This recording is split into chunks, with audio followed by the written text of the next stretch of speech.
Have you ever wondered how we can think smarter, solve problems better, and make decisions with greater clarity? In today's summary, we're diving into Smart Thinking by Matthew Allen, a book that reveals how we can harness the power of reasoning and critical thinking to enhance our everyday lives. Whether you're trying to make better choices, understand complex issues, or improve your problem-solving skills, this summary will walk you through the key insights to sharpen your mind and approach challenges more effectively. Stay with me as we explore the tools and techniques that can transform your thinking and set you on a path to smarter decisions. Linking, the key process in reasoning. A statement is a sentence that expresses an idea or an emotion. These statements are considered claims when they can be tested to determine if they are true or false.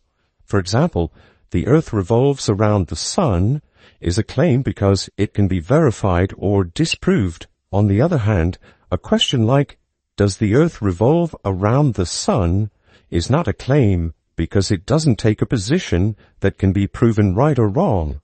Essentially, claims are statements that assert something as the truth. Claims play a crucial role in arguments, as they can be used to support a conclusion. When a claim backs up another claim or a conclusion, it's called a claim premise. To reach a conclusion, multiple claims are often linked together in a logical sequence. The key to understanding any reasoning process is to break it down into smaller, linked claims. Let's consider an example. A person tells their friend to drive carefully because the road is wet. This reasoning can be divided into two claims. First, the advice to drive carefully, and second, the fact that the road is wet. The first sentence serves as the conclusion, while the second is a supporting claim. By breaking it down, the logic behind the statement becomes clearer. This method of breaking reasoning into smaller parts helps us understand the thought process, especially in more complex situations where connections might not be immediately obvious. Building on this idea, the friend should drive carefully because the road is wet. Why is the road wet? Well, it rained last night. Wet roads are often slippery, and driving on slippery roads is dangerous, leading to the risk of accidents. When we link these ideas together, the argument becomes clearer and stronger. Breaking claims into smaller parts allows us to see how each piece supports the next, creating a logical flow. In this case, the final advice to drive carefully is supported by the understanding that wet roads are dangerous, and this reasoning flows naturally from one claim to the next. More effective reasoning. 1. Better claims. To reach a solid conclusion, the first step is to have strong claims. Good claims are built on solid foundations and are carefully constructed. A well-formed claim follows specific rules, and its purpose is to ensure the message is clear. To build a strong analytical structure, claims must be written clearly, and if certain words or phrases need to be repeated for clarity, they should be. It's essential that nothing is left unsaid or unclear. When making claims for an audience, it's important to consider the context. Well-constructed claims must take into account the environment and the people to whom they are being presented. Understanding your audience and their expectations is key. Certain words and phrases can mean different things to different people. This means we need to have a basic understanding of how our audience might interpret these words. By doing this, we gain better control over our communication, allowing us to present our reasoning more effectively. Strong claims are built on a solid foundation, which generally falls into three categories: claims that are self-evident, those that reference authority, or those based on logical reasoning. Self-evident claims are those that are clearly observable and don't need further proof. They form the basis of more complex reasoning. For instance, the statement, "Water boils at 100 degrees Celsius," is a self-evident claim because it can be easily observed and verified. Claims that reference authority can also be useful in reasoning. These claims rely on the work or expertise of another person or institution. Typically, they reference an expert or authority in the relevant field. If you are an expert yourself, you can even use your own authority to make a claim. Additionally, claims can be supported by previous reasoning. In building a logical argument, you may include claims that aren't self-evident or based on authority, but that are grounded in solid reasoning. By doing this, you create a stronger analytical structure where every claim is connected logically, making the overall argument more persuasive. Let's consider an example to illustrate how different types of claims work together. Imagine you want to argue that the climate is changing. You might refer to reports from NASA and other scientific organizations to support your argument. At the same time, you could point to observable facts, like the melting of ice caps and rising global temperatures. If you are a climate scientist, you could also use your own expertise to strengthen your claim. And if you need to explain why the climate is changing, you might rely on studies that show the impact of human activities, like deforestation and the use of fossil fuels. By connecting these different claims, some based on authority, others self-evident, and others grounded in reasoning, you create a logical argument. The end result is a stronger, more persuasive case that your audience is more likely to accept. More effective reasoning. 2. Better links. Now that we've learned about forming better claims, the next step is to understand how to link these claims effectively to reach a powerful conclusion. As before, the first step in creating stronger connections between claims is to consider the context in which they are made. Any reasoning that isn't self-evident should be backed by other claims to ensure that the overall idea is clearly communicated. If a claim doesn't seem to have a direct link to the conclusion, it should be supported by a framing premise. A framing premise is a statement that provides context before introducing a claim, especially when the claim's direct connection to the conclusion isn't obvious. This helps in making the reasoning clearer and more cohesive. For example, let's take this scenario. Imagine someone arguing that companies should invest more in remote work technologies. This is the conclusion. To support this claim, they might cite a report that states, "A study by a leading research firm shows that companies with remote work options have increased productivity." Additionally, the person making the argument might say that they are an HR consultant who has personally witnessed this trend across multiple organizations. In this case, the claim that companies should invest more in remote work technologies is supported by both the report's findings and the speaker's personal experience. However, these supporting points only hold weight when framed properly. The framing premise about the study and the speaker's expertise provides the necessary context to link the conclusion with solid reasoning. It's also important to ensure unity between the scope of your claims and their certainty.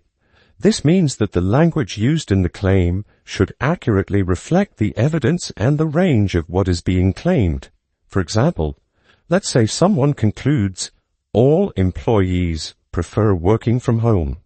This conclusion is problematic if it's based on a few conversations with remote workers. A more accurate claim might be, "Some employees I've spoken to prefer working from home." Broad generalizations require broad evidence. Without enough supporting data, claims that attempt to generalize can become weak. Generalizing so means assuming something is typical or representative of a larger group. Strong generalizations can only be made when there's enough evidence to back them up. A framing premise helps ensure that the audience understands why supporting claims are necessary, and as always, we should be mindful of the accuracy and scope of the claims we make, ensuring they are backed by solid evidence. What kinds of reasoning are there? In philosophy, reasoning is often categorized into two main types: deductive reasoning and inductive reasoning. Understanding these types allows us to build stronger arguments and to break down and analyze claims with greater clarity. By mastering these different approaches, we can better explain our reasoning and evaluate the strength of others' arguments. Deductive reasoning involves drawing a conclusion based on the logical connection between two or more premises. These premises, when linked, lead to a conclusion that must be true if the premises themselves are true. The connection between the premises might not always seem obvious, but the conclusion flows naturally from them when examined closely. For example, consider this scenario. Sarah is under 18 years old, and in most countries, people under 18 cannot vote. Therefore, Sarah cannot vote. In this reasoning, we are connecting Sarah's age with the act of voting through the rule about voting age. While there might not be a direct connection between Sarah and voting at first glance, deductive reasoning ties the ideas together logically. However, the effectiveness of this reasoning depends on the truth of the premises. If one premise is false, perhaps Sarah lives in a country where the voting age is lower, the conclusion would be incorrect. The strength of deductive reasoning lies in its certainty.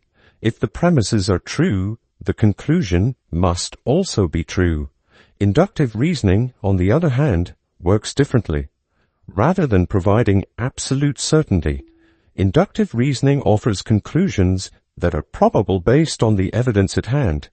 This form of reasoning allows us to infer broader patterns or possibilities from specific observations, but it doesn't guarantee a definitive answer. Instead, it points to what is likely or plausible. Let's take the example of a detective investigating a crime. The detective gathers various pieces of information.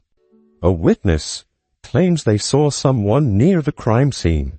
The suspect had a known conflict with the victim, and the suspect's belongings were found nearby. From this evidence, the detective might conclude that the suspect is guilty. However, this conclusion is based on likelihood, not certainty. It's possible that more evidence could emerge, shifting the suspicion to someone else, or providing an alternative explanation for the suspect's presence at the scene. The key difference between these two types of reasoning lies in the certainty they provide. Deductive reasoning gives us firm conclusions. If the premises are correct, the conclusion must follow. In contrast, inductive reasoning leads us to conclusions that are probable but not guaranteed. Inductive reasoning is especially useful when dealing with uncertainty, where we don't have all the facts but can make educated guesses based on available information. Understanding these two types of reasoning helps us better assess the strength of an argument. In deductive reasoning, a false or weak premise can undermine the entire argument.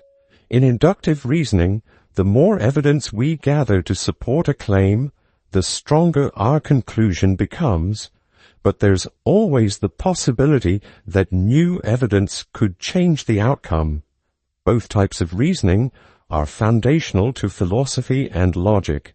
By learning to identify and apply them, we can sharpen our thinking and improve our ability to reason through complex issues. Whether we're building our own arguments or evaluating others, knowing the difference between deductive and inductive reasoning helps us navigate the world of ideas with more clarity and confidence. research, reasoning, and analysis. At some point, most of us need reliable information on a particular subject. The natural instinct for many is to search online, often starting with Google.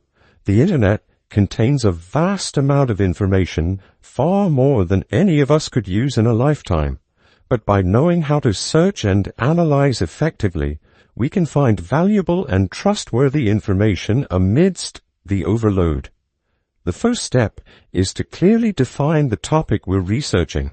This sets the parameters for what we're looking for and helps us filter out irrelevant information. Once the topic is clear, we can begin our search for useful data. Reliable information can come from various places. For scholars and experts, academic conferences are where they present new research to their peers. Academic journals are also key, as they publish research for a specialized audience. On the other hand, popular magazines and articles are intended for a general audience and may not include the detailed evidence found in academic sources.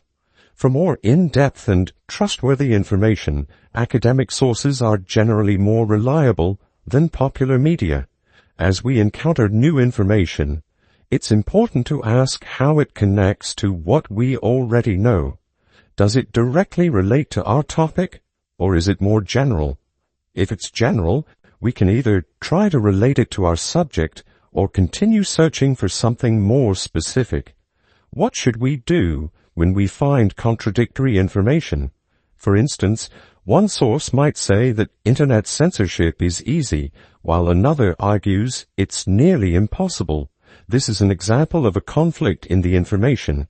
The next step is to ask if there's a way to resolve this contradiction.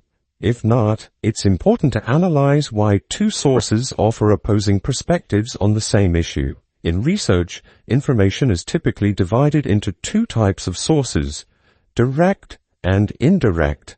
Direct sources include interviews, personal observations, and experiments or surveys you've conducted yourself. Essentially, anything you've directly participated in. Indirect sources, on the other hand, include news articles, academic papers, and surveys or studies conducted by others. People sometimes overlook the value of indirect sources, but they can still be valuable if we understand them in context. For example, a person's speech would be considered a direct source, while a biography about that person is an indirect source. To properly evaluate an indirect source, it helps to ask questions like, who wrote it? When was it written? What was the author's intent, and what biases or values might they have had? By understanding the context in which the information was produced, we can better decide how to use it to support our arguments or conclusions. Knowing how to search for information and critically analyze it is an essential skill. It allows us to evaluate what's reliable, discard what's not, and base our reasoning on sound evidence. In doing so, we become more critical thinkers, capable of identifying good reasoning and avoiding poor logic. Planning and creating your reasoning. The foundation of human civilization is built on asking questions and seeking answers. It's in our nature to be curious, and questioning is a critical part of reasoning. We should be asking questions at every step to ensure that our reasoning is sound. When analyzing information and constructing our own arguments, there are certain key questions we can ask ourselves. The first set of questions relates to the purpose and context of our reasoning. Why are we reasoning, and who is it for? What kind of audience do we have, and what are their expectations?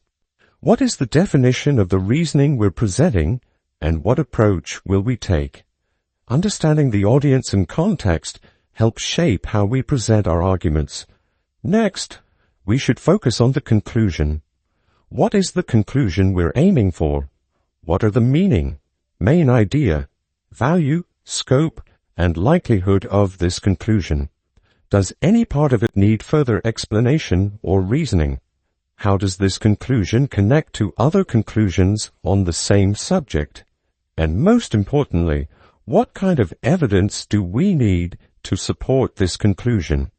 Then, we turn to the reasoning itself. Once we've created an analytical structure, we should question the claims. Does any claim require a definition or framing premise to make it clear? Are the claims well constructed, and do they show a clear connection to the conclusion? Is the foundation of these claims strong? And if not, what can we add to strengthen it? Are the claims enough to support the scope of the conclusion? Finally, after answering these questions and making necessary revisions, we should consider the broader context in which we are working. What kind of thinking has been applied to the reasoning? Were any premises implied rather than clearly stated? Are all claims clear and easy to understand? Most of us have used mind maps at some point in our lives, whether for a school project or a complex data set. Mind mapping is a form of planning.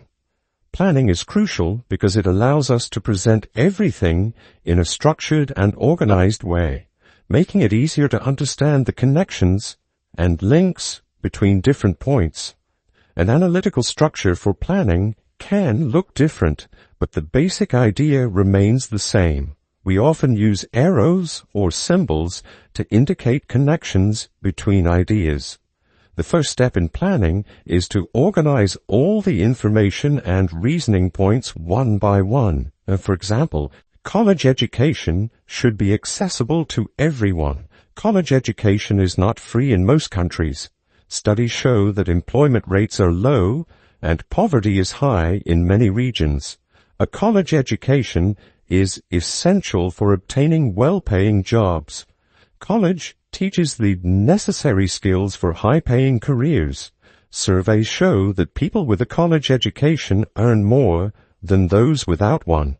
Higher salaries lead to less poverty and a reduced economic burden on society. From here, we can begin drafting the argument in a straightforward manner. The introduction would start with the conclusion and list the main points in brief. The main body would provide background information, then move on to the core reasoning, detailing each point and expanding where necessary. Each reason should be backed by at least 2 or 3 paragraphs of explanation. In the conclusion, we bring everything together, reinforcing the initial argument and restating the conclusion by asking the right questions, revising carefully, and planning thoroughly. We can create arguments that are convincing and earn the trust of the audience. And there you have it, Smart Thinking by Matthew Allen. We've explored how reasoning, analysis, and thoughtful questioning can reshape the way we approach problems and decisions. Whether you're looking to enhance your personal life, career, or even daily problem solving, these strategies can help you think more critically and act more wisely. If you found these insights valuable, don't forget to like this video and subscribe for more summaries that break down the world's best ideas. Thanks for listening, and until next time, keep thinking smart.